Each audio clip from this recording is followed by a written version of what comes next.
तो हमने previous chapter के अंदर ये देखा था कि शीदो गोल करने के लिए जाता है लेकिन वो गोल नहीं हो पाता।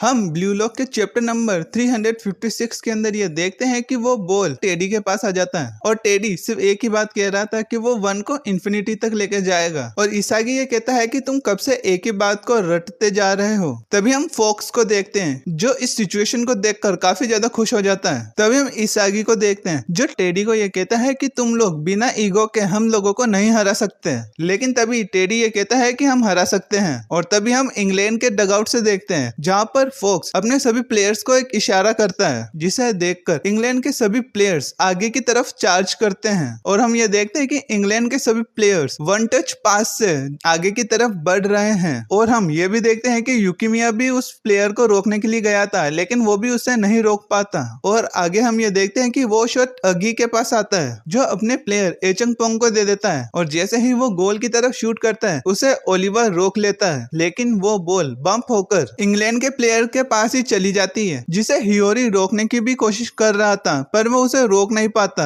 और वो प्लेयर वापस से अगी को ही वो फुटबॉल पास कर देता है, लेकिन अगी उस पास को नहीं लेता और वो पास नियांग के पास चला जाता है जो इंग्लैंड का ही एक प्लेयर है। और जैसे ही वो उस बॉल को शूट करता है तभी वहां पर कारासू आ जाता है जो उसे गोल होने से रोक देता है। और आगे कारासू ये भी बताता है कि ब्लू लॉक के अंदर वो सभी गोल्स एक केमिकल रिएक्शन से करते थे लेकिन इंग्लैंड की फिलोसॉफी उनसे अलग है और वो सब उसी फिलोसॉफी पर एक साथ काम करते हैं। और आगे हम ये देखते हैं कि जैसे इंग्लैंड का प्लेयर उस फुटबॉल को शूट करने वाला था तभी इसागी वहां पर आ जाता है और वो कहता है कि यहाँ पर ही सबसे ज्यादा कम रिस्क है कि तुम लोग इस तरीके से एक फुटबॉलर बनोगे। लेकिन तभी हम वहां पर टेडी को देखते हैं और टेडी आगे ये कहता है कि फोक्स ने बताया था कि इसागी की हाइट इतनी लंबी नहीं है तो उसे सेकंड टच के लिए जाना पड़ेगा और तभी हम तुमसे बॉल चुरा लेंगे। तभी हम ये आगे देखते हैं कि ब्लू लॉक के सभी प्लेयर शॉक हो जाते हैं कि टेडी वहीं से शॉट लेगा, लेकिन टेडी वहां से ड्रिबल करता हुआ आगे की तरफ बढ़ता है और टेडी को इस तरीके से देखकर सभी लोग शॉक हो जाते हैं। तभी कमेंटेटर्स हमें ये बताते हैं कि टेडी के इस अटैक को रेनबो कट कहते हैं जिसमें वो प्लेयर्स को जल्दी से ड्रिबल करते हुए आगे की तरफ बढ़ता है और टेडी के साथ साथ इंग्लैंड के बाकी प्लेयर्स भी आगे की तरफ बढ़ते हैं। और इसागी अपने मन में यही सोच रहा था कि बिना ईगो के ये सभी लोग इतने ज्यादा स्ट्रॉन्ग किस तरीके से हैं। और आगे हम ये देखते हैं कि टेडी वहीं से एक शॉट लेता है जिसे गागामारू रोकने की कोशिश करता है लेकिन वो शॉट गोल हो जाता है और एंड में हमें दिखाया जाता है कि इंग्लैंड 1-0 से आगे है। और टेडी को इस तरीके से देखकर इसागी भी शॉक हो जाता है।